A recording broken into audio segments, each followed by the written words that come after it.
place known as long chains of high rugged mountains and mountain ranges. Rice terraces abound from Ifugao to Mountain Province. Land of indigenous people, culture, tradition, and tribal ethnicity. The wonderful land and culture of Cordillera.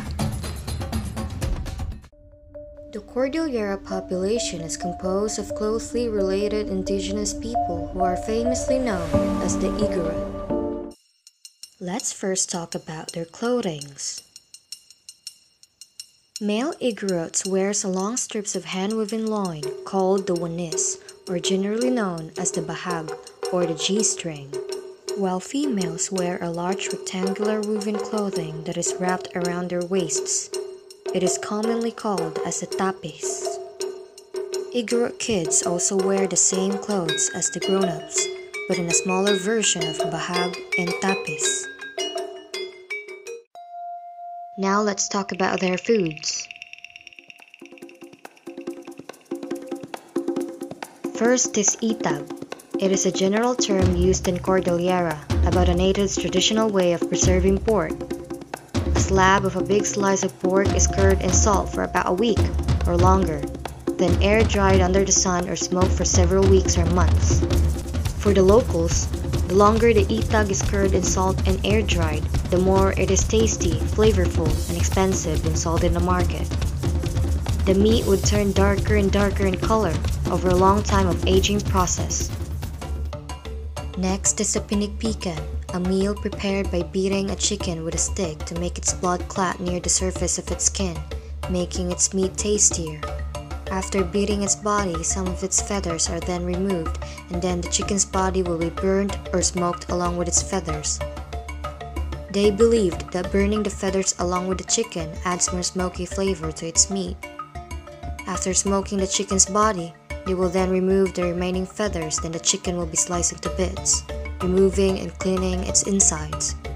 It is then served together with sayute and soup. And lastly is the binonger. It is a Kalinga dish that is served as an appetizer or side dish and not a viand. It is made of various vegetables found around a Kalinga household, along with tinga and daga and other wild mushrooms, and also that spiral-shaped shellfish you suck to get the meat inside.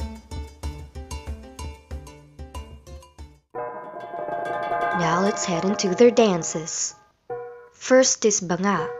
It literally means pots.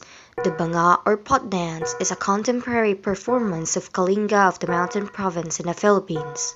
This dance illustrates the languid grace of a tribe otherwise known as fierce warriors. Heavy earthen pots, as many as 7 or 8 at a time, are balanced on the heads of the maidens as they trudge to the beat of the gangsa or wind chimes, displaying their stamina and strength as they go about their daily tasks of fetching water and balancing the banga. Next is the salib. It is a Kalinga dance in which a warrior is depicted claiming his bride by giving her a matrimonial blanket. The woman then balances several clay pots on her head and follows the man, an action expressing submission. The man's actions resemble those of a courting rooster. He simulates the movements of a rooster at love play, aspiring to attract and seize the woman's love. And lastly is the manmano. It is a dance that dramatizes and portrays the 3 roosters and the hen Lady Lean. The roosters compete against each other to attract her by making use of blankets that depicts their feathers and wings. And finally, we'll talk about the Cordillera people's beliefs. First is rituals. The Igorot folks believe in the existence of unseen beings that emanate from the sky world and underworld, and that these unseen things are thought to have power over man.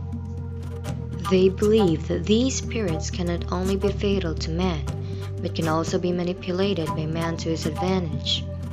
With this, the people strive to befriend and win the favor of the spirits. That's why they perform various rituals to please them. The The Igorots are tied together with various sets of cultural practices and beliefs. They highly value nature and they believe that their gods reside in objects such as trees and the mountains. Whenever the rice crops turn from green to yellow, villagers start harvesting the ripened grains and hold a ritual to mark the end of the harvest season.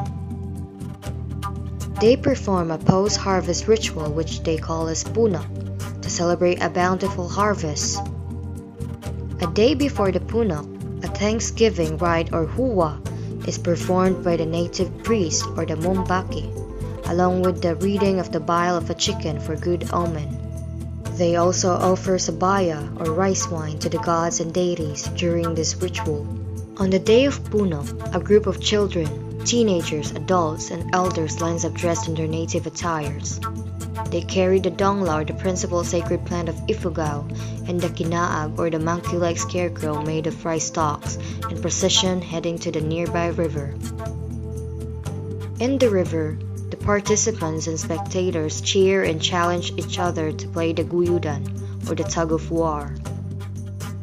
The guyudan is also regarded as a form of entertainment for residents as they celebrate the lifting of the prohibitions at the end of the harvest season.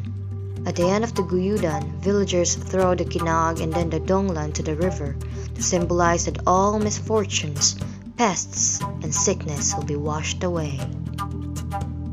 And lastly is tattoos. Men in Cordillera traditionally get tattooed as a rite of being a warrior or taking head. Women on the other hand will get tattoos as a sign of beauty. Some women got their tattoos at a very young age because they believe that the more tattoos you have, the more beautiful you are. They say that a tattoo turns a girl into a woman and lets her find a husband to get married and have children.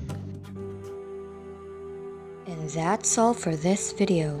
We now know what the Cordillera people do. Throughout the process of making this documentary, I have realized that it is truly important to preserve every culture, particularly to the culture of indigenous people. Every cultures are unique in their own ways, so it is highly significant to preserve them. The preservation of indigenous knowledge has been recognized as a vital part of the sustainability of indigenous human societies in this age of globalization. So let us value our culture because it reflects who we truly are and where we came from. This has been Irah Basalo, and those were the Cordillera culture.